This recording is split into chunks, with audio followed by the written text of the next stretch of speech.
আসসালামু আলাইকুম রহমতুল্লাহ। সাইজ সমন্বয়ক গ্রেপ্তার।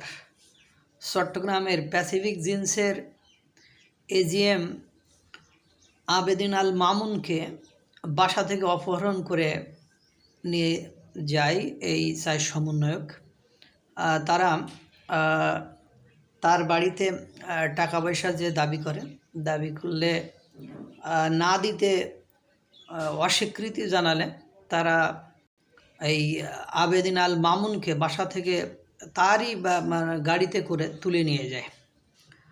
পরবর্তীতে পুলিশ, ডিবি বা তাদের আরও যে অন্যান্য লিগ আছে বা উইংস আছে, তারা সম্মিলিত প্রচেষ্টা চালায়। তাদের তৎপরতা অর্থাৎ পুলিশের এই অভিযান বা পুলিশের উপস্থিতি বুঝতে পেরে তারা ওই আবেদিন আল মামুনকে নিয়ে চট্টগ্রামের বিভিন্ন অলিগলিতে ঘুরে বেড়ায়।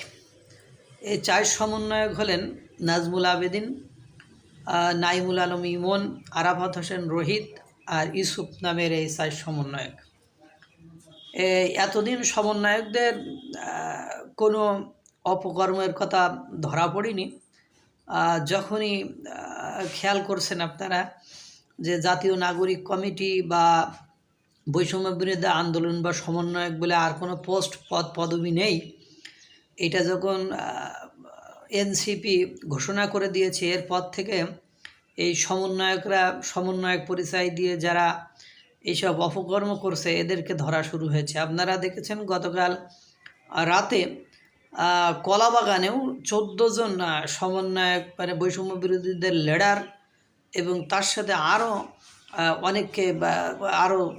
অনেককে গ্রেপ্তার করা হয়েছে, যারা সমন্বয়ক পরিচয় দিয়ে একটা কনস্ট্রাকশনে যে টাকা দাবি করে সেখানে ভাঙচুর লুটপাট করে 3 লক্ষ টাকার মতো তারা ওখান থেকে লুটপাট করে। এ হলো সমন্বয়কদের আসল চরিত্র। এতদিন বোঝা যায়নি, কিন্তু এখন তাদের চরিত্র দিনকে দিন পরিষ্কার হয়ে যাচ্ছে।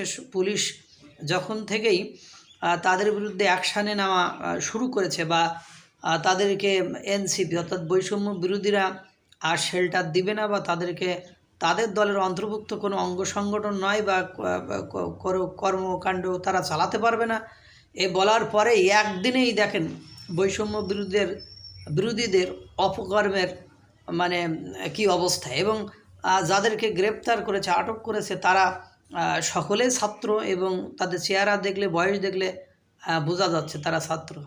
বাংলাদেশটা ধ্বংসের দ্বার প্রান্তে নিয়ে যাবে এই ছাত্র সমন্বয়করা। কারণ ছাত্ররা যেখানে পড়াশোনা করে, এই বয়সটা হলো প্রচুর পড়াশোনা করে জ্ঞান অর্জনের আলটিমেট শেষ বয়স। কারণ এই বয়সে জ্ঞান অর্জন না করলে মানুষ কর্মজীবনে যে আর খুব বেশি জ্ঞান অর্জন করতে পারে না, যে এই চাকরি বাকরির পরীক্ষা দিবে, এই করবে, সেটা না করে তারা দেশ পরিচালনার রাজার দায়িত্ব নেবে চিন্তা ভাবনা এই ধরনের হইলে তখন তো ঝামেলা হবে। আর একটা মানুষের যখন কর্মসংস্থান বাদ দিয়ে কাউকে নিয়ে গ্রুপিং করে চলতে হয়, তখন আপনার পেছনে একজন লোক ঘুরবে কেন?